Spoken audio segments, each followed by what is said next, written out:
Bonjour. Aujourd'hui, je vais vous offrir une méditation qui est basée sur la symbolique. Cette méditation peut nous aider à nous redresser, à nous ouvrir, à ouvrir davantage le cœur et à aller vers le mieux.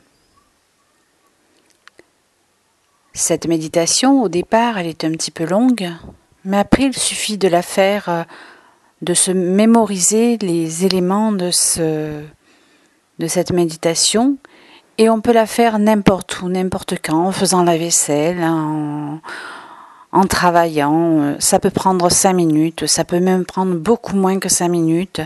Plus on l'utilise, et plus rapide sera le résultat. J'ai connu cette méditation, du moins la base de toute une série de méditations, il y a une dizaine d'années, quand mon chemin spirituel, mon chemin dans l'évolution personnelle, développement personnel, bien qu'il ait commencé beaucoup plus tôt, mais quand je me suis tournée vers le côté du chamanisme pour comprendre toutes les perceptions que je pouvais avoir lors des soins en Reiki ou en imposition des mains autres. Donc j'avais assisté à une conférence de Réva Larue qui se disait voyageuse éthérique et non chamane, car un chaman ne se dit jamais chaman, ce sont les autres qui le voient chaman. Être chaman est un état d'être. Bien sûr, il y a toute une culture derrière, il y a tout un tas de rituels qui seront différents d'un chaman à l'autre, mais dans l'ensemble, tout se rejoint. Étant européenne, étant de source chrétienne, chez nous, il y avait les druides. Nous avons les guérisseurs, les médiums. Et pour moi, le médium, c'est exactement la même chose que le chaman. Le médium est un état d'être. Le médium ou le chaman ont aussi bien un que l'autre leurs perceptions extrasensorielles qui sont développées. Ils ont une sensibilité qui est devenue par la suite une hypersensibilité et ils ont la possibilité, en fonction de ce qu'ils ont eu envie de développer, ils ont la possibilité soit de communiquer avec ce qu'on appelle le monde des esprits, donc par la clairaudience pour le médium. Ils ont des visions. Pour les chamans, les chamans qui ont des visions, ils vont vous expliquer les rêves. Ça correspondrait au médium qui a des flashs, des visions, donc la clairvoyance. Vous avez le chaman guérisseur qui va utiliser les plantes, tout comme le guérisseur d'antan qui utilisait les plantes, l'herboriste par la suite. Il va communiquer avec les plantes et il va en retirer leur essence. En fait, il y a toutes sortes de chamans, de la même façon qu'il y a toutes sortes de médiums. Il y a le médium sensitif, c'est celui qui ressent et qui a davantage développé son empathie.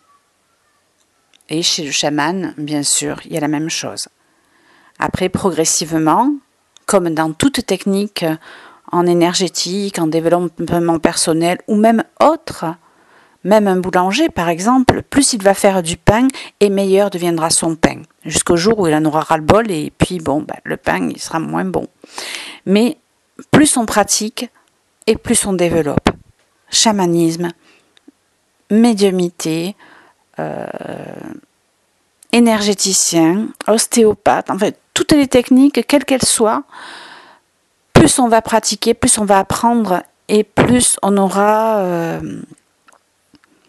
des possibilités, pas des capacités, pas des dons, des possibilités. Plus on va étudier des techniques de soins, des des approches autres, qu'elles viennent d'ethnies différentes, qu'elles viennent des chamans, qu'elles viennent des personnes qui pratiquent le qigong, les arts martiaux, qui viennent des techniques qui viennent du Japon, de la Chine, des techniques qui viennent d'Amérique, et des techniques qui viennent du Canada, des techniques qui viennent de France ou d'Espagne ou d'ailleurs. Progressivement, on va s'apercevoir de toute façon que tout est interrelié. Nous sommes tous connectés. Nous sommes connectés à l'univers. Et après, tout dépend comment on va utiliser cette énergie, cette merveilleuse énergie, comment on va mettre en place des protocoles. Les protocoles, c'est très bien pour apprendre à utiliser. Mais par la suite, ce qui est bien, c'est de se dépasser et de dépasser les protocoles. Nous ne sommes pas qu'un protocole rigide. Tout est évolutif. Alors, je vais vous faire cette petite méditation qui est basée sur la symbolique. Il n'y a rien de religieux dans cette méditation, même si je vais utiliser des symboles qui pourraient correspondre pour certains à une symbolique religieuse, mais tout a une relation.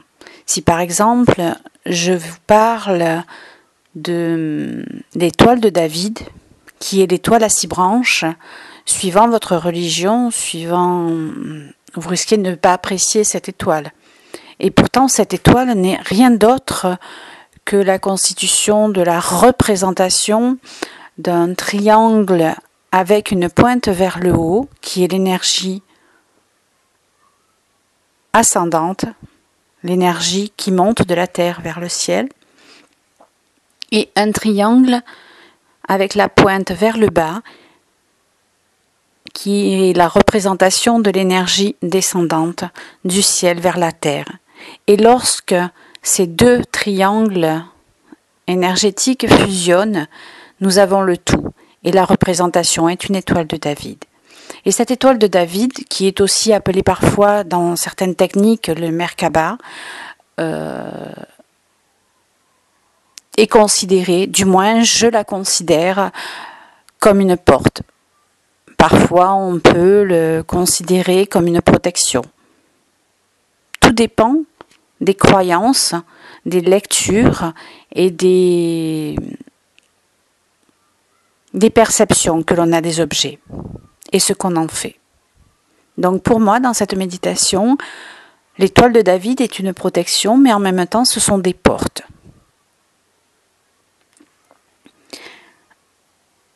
Il y aura d'autres symboles dans cette méditation, comme une croix, par exemple. Une croix, comme dans la religion chrétienne, une croix, sauf que ce n'est pas la religion, c'est l'alignement des énergies, l'horizontalité et la verticalité. C'est l'énergie du feu, l'énergie de l'eau, si vous voulez, c'est la représentation du corps humain aussi, la colonne vertébrale avec les bras, c'est une croix. Donc c'est dans ce principe-là. Et cette croix, elle pourra m'indiquer certaines choses en fonction de où elle va trouver l'intersection entre les deux directions. Dans cette méditation, je vais aussi utiliser des auréoles. Je vais utiliser un rayon de lumière, je vais utiliser une mâchoire de cristal, je vais utiliser des ailes. Ces ailes sont pour moi, dans cette méditation, comme le disait Reva, la représentation de l'ego et de la volonté. Et c'est par ces ailes que nous pouvons travailler sur notre ego et sur notre volonté. Et ces ailes peuvent être utilisées par la suite pour bien d'autres choses dans toute la succession de méditations qui trouvent un départ, qui trouvent un commencement dans cette méditation que je vous offre aujourd'hui.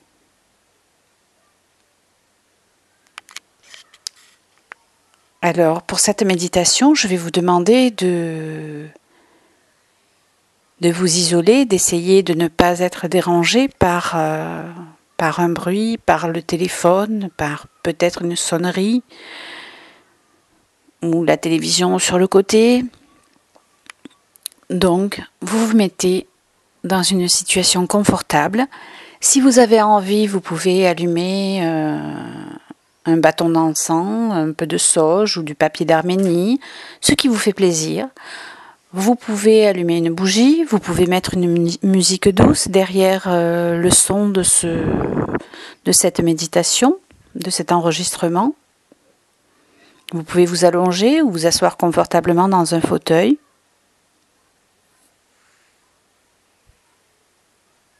Ce que vous trouverez, ce que vous ressentirez le mieux pour vous.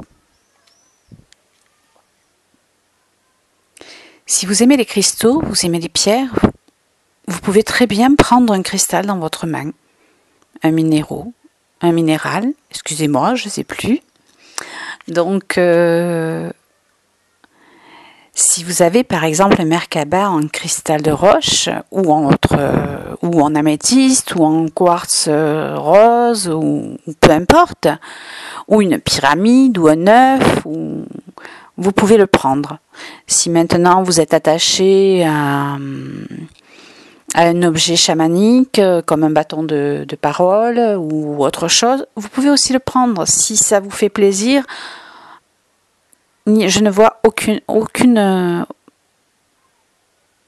raison de mettre une barrière. L'important est que vous soyez bien. Si vous en éprouvez le besoin. Autrement, vous vous allongez tout simplement. Vous pouvez tout simplement poser vos mains sur vous, sur vos jambes, sur votre chakra du cœur. Vous pouvez très bien aligner deux de vos chakras en mettant une main sur le second chakra, donc qui se situe sur le ventre entre le pubis et le nombril, et la seconde main sur le chakra de la gorge. Ça, c'est vous. Vous allez trouver votre position. Comment vous vous sentez bien. Et maintenant, on va commencer. Vous allez fermer les yeux. Vous allez inspirer profondément en gonflant le ventre. Vous bloquez votre respiration et vous soufflez par la bouche.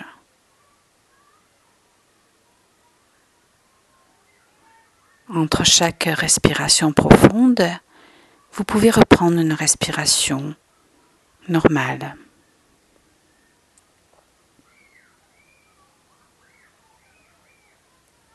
On inspire profondément en gonflant le ventre, en gonflant la poitrine, on bloque et on souffle.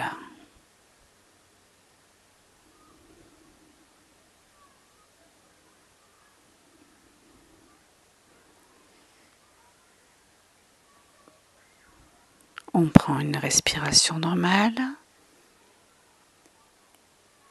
Et quand on se sent prêt, on va faire la troisième inspiration profonde, où on va inspirer en gonflant le ventre, on gonfle la poitrine, on envoie l'oxygène dans la tête, on bloque et on souffle. On prend conscience de notre corps. On essaie de se détendre. Et on va donc visualiser une étoile de David dorée ou une boule de lumière dorée que l'on va placer sur notre coccyx.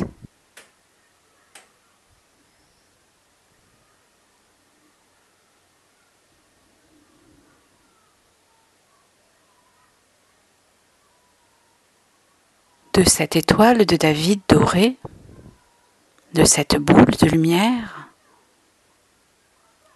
on visualise un rayon de lumière dorée qui va monter le long de notre colonne vertébrale, vertèbre par vertèbre, jusqu'à notre tête.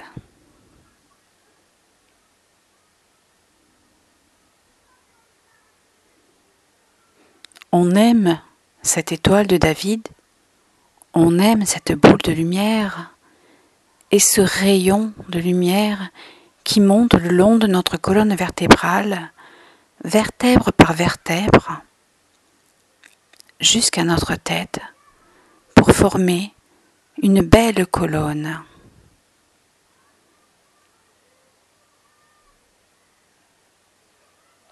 De cette colonne de lumière dorée va commencer à sortir de branches pour former une croix.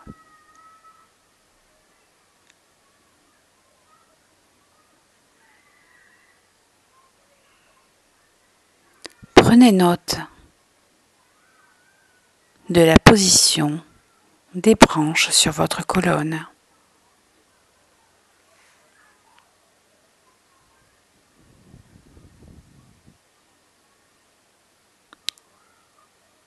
Si les branches sont au-dessous de vos épaules ou au-dessus de vos épaules, visualisez qu'elles se posent derrière vous, sur vos épaules. Et ces branches, cette colonne, forment une croix, une belle croix, une grosse croix, une croix solide, mais légère. Et on aime notre croix.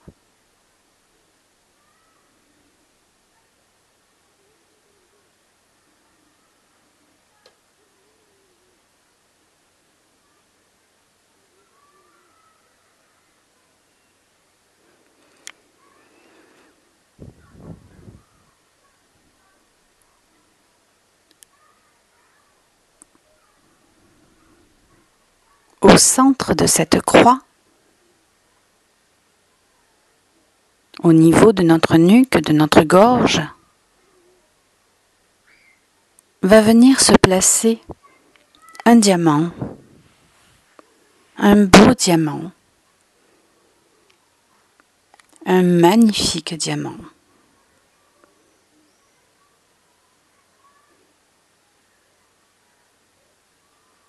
Ce diamant se trouve au centre de notre croix, au niveau de notre gorge, de notre nuque, et il est de plus en plus gros, de plus en plus clair.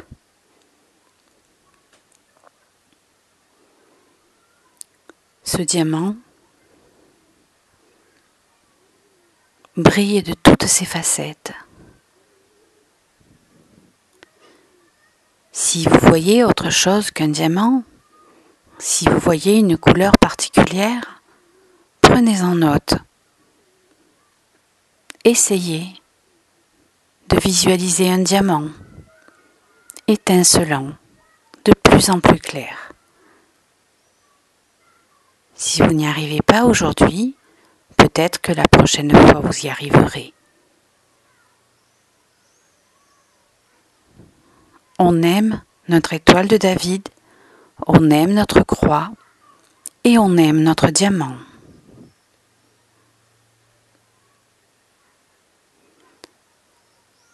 On visualise une seconde étoile de David,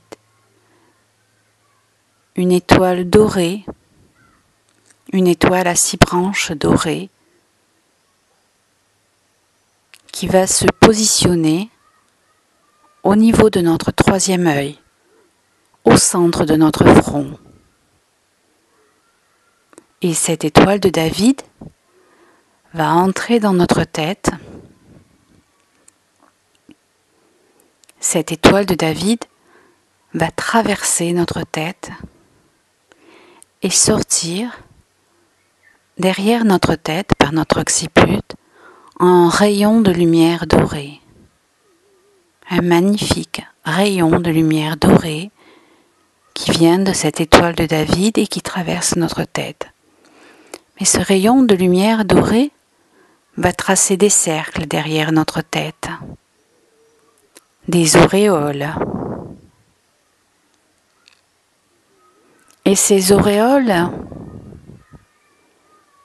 ces cercles de lumière dorée derrière notre tête, ces auréoles deviennent de plus en plus grandes, de plus en plus grandes. Et lorsque les auréoles atteignent nos épaules, l'énergie coule le long de notre corps.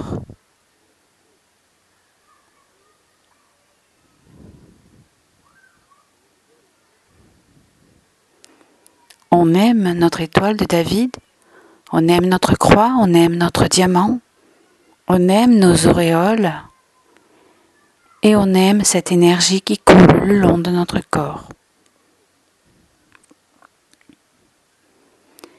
Et maintenant, on va visualiser au niveau de nos omoplates, au niveau de notre chakra du cœur, dans le dos, au niveau de nos omoplates, on va visualiser deux petits bourgeons.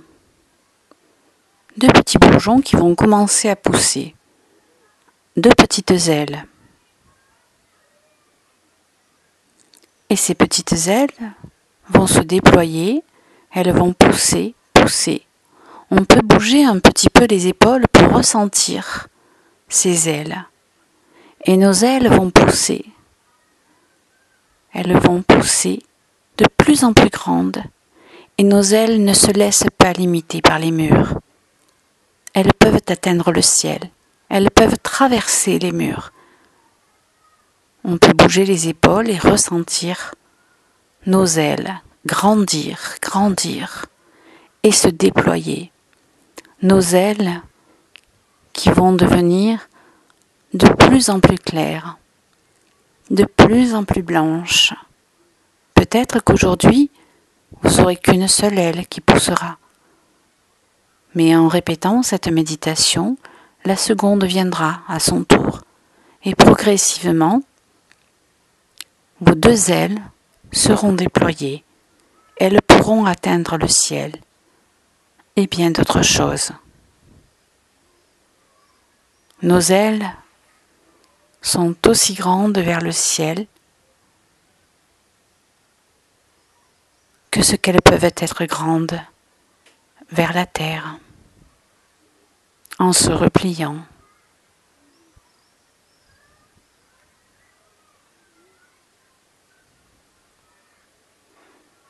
Tout comme nos ailes peuvent traverser les murs, traverser le plafond, elles peuvent aussi traverser la terre. Vos ailes déployées peuvent atteindre le ciel et repliées, elles seront aussi grandes vers la terre que grandes vers le centre de la terre. Grandes vers le ciel que grandes vers le centre de la terre. Vous êtes protégés, vous ne risquez rien.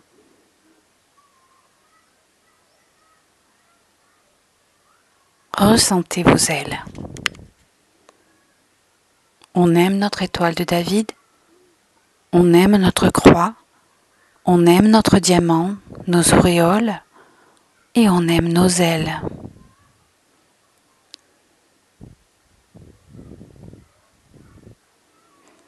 Et on va visualiser maintenant notre mâchoire. Et notre mâchoire qui va devenir de plus en plus solide, qui va devenir un cristal, un beau cristal, bien translucide, mais bien solide. On peut bouger un petit peu la mâchoire inférieure pour ressentir la prise de ce cristal. Ce cristal qui devient de plus en plus clair, de plus en plus translucide, de plus en plus solide. On est protégé, on ne risque rien.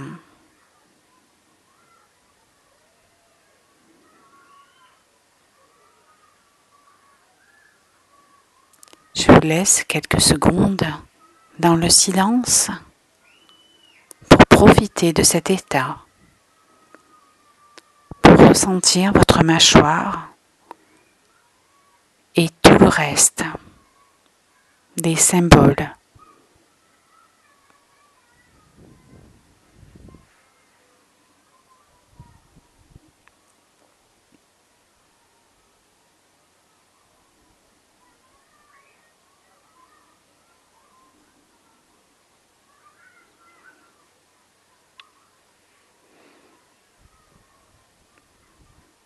Tout doucement, on va prendre conscience du lieu où on se trouve. On va prendre conscience de l'instant présent.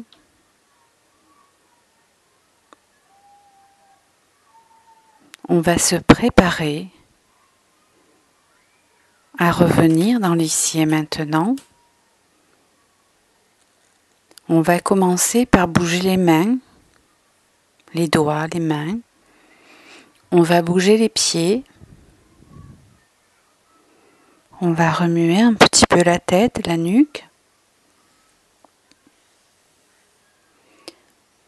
On va bouger les bras, les jambes. On va bouger chaque membre.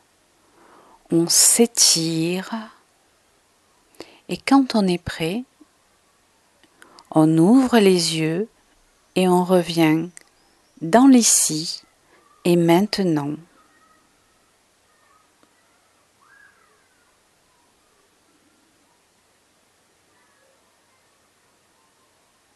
On s'étire et on revient dans l'ici et maintenant.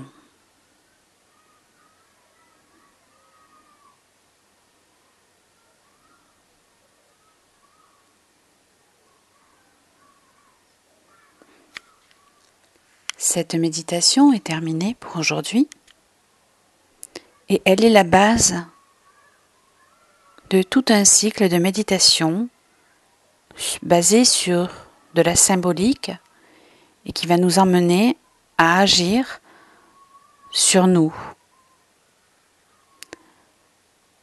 Peut-être vers plus d'ouverture du cœur, une ouverture spirituelle, une ouverture au bien-être. Mais plus vous ferez cette méditation, et plus vous en ressentirez les effets.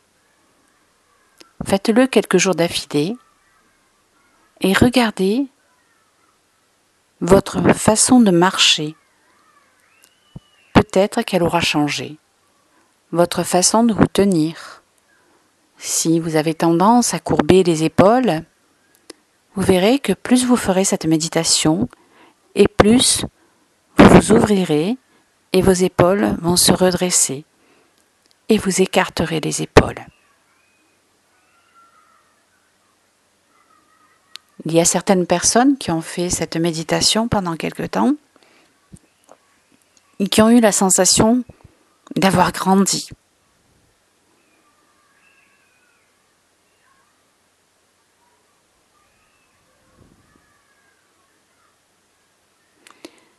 Tous ces symboles utilisés dans la méditation ont certaines correspondances. Pour le diamant, par exemple, qui est au centre de la gorge, c'est le centre de vos aides, tant visible qu'invisible. Pour la mâchoire de cristal, c'est une symbolique utilisée par les Africains, par les vieux sorciers africains.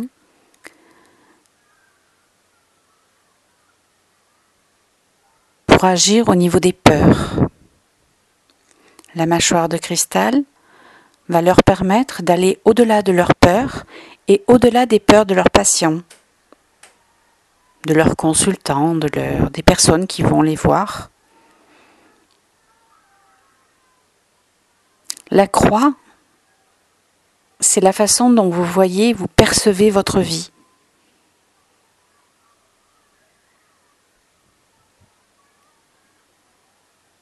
Et donc, comme je vous disais tout à l'heure, les ailes c'est votre façon d'exprimer votre volonté, votre ego.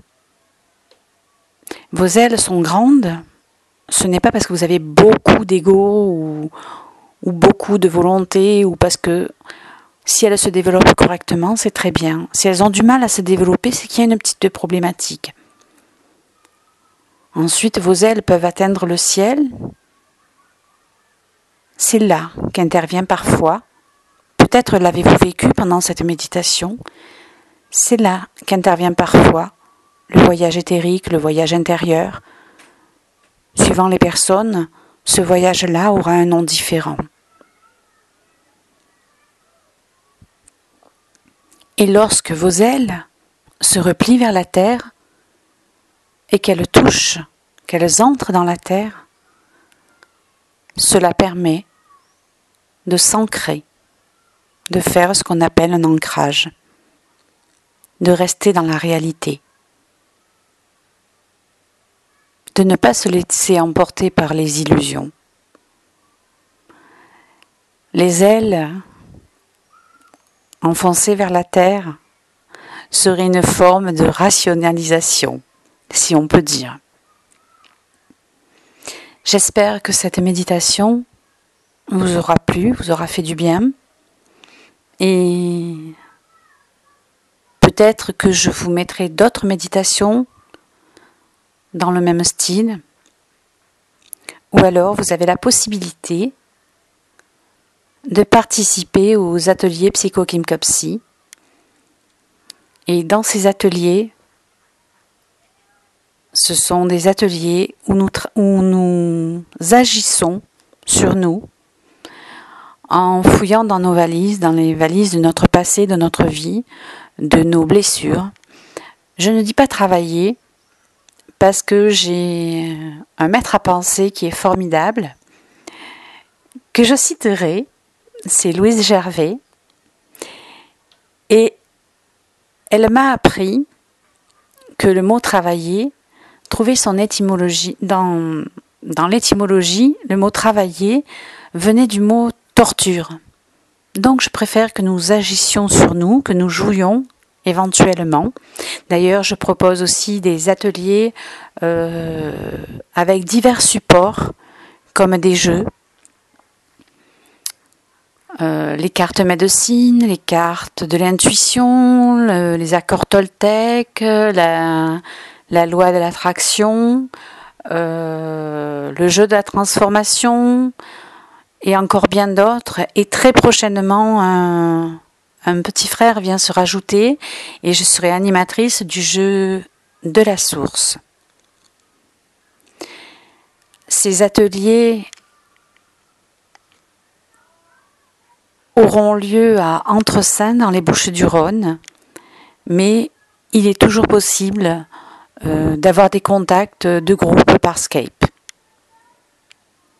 Je vous souhaite une bonne continuation. Merci de votre écoute.